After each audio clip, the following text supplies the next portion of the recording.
NLC ஒப்பந்த தொழிலாளர்களின் பணி நிரந்தரம் உள்ளிட்ட 11 அம்ச கோரிக்கை தொடர்பாக சென்னையில் முத்தரப்பு பேச்சுவார்த்தையில் எந்த உடன்பாடும் எட்டப்படவில்லை.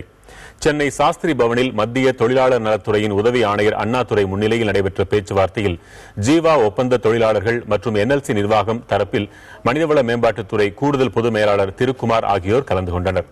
பணி நிரந்தரம் உள்ளிட்ட கோரிக்கைகள் தொடர்பாக நடந்த பேச்சுவார்த்தை தோல்வியடைந்ததாக தொழிற்சங்க பிரதிநிதிகள் தெரிவித்தனர். NLC நிர்வாகத்தினுடைய பிடிவாதத்தின் காரணமாக தொழிலாளர் துறையால் பேச்சுவார்த்தைக்கு சுமூக தீர்வு எட்டப்படவில்லை. மீண்டும் பேச்சுவார்த்தை தோல்வியிலேயே முடிந்திருக்கிறது.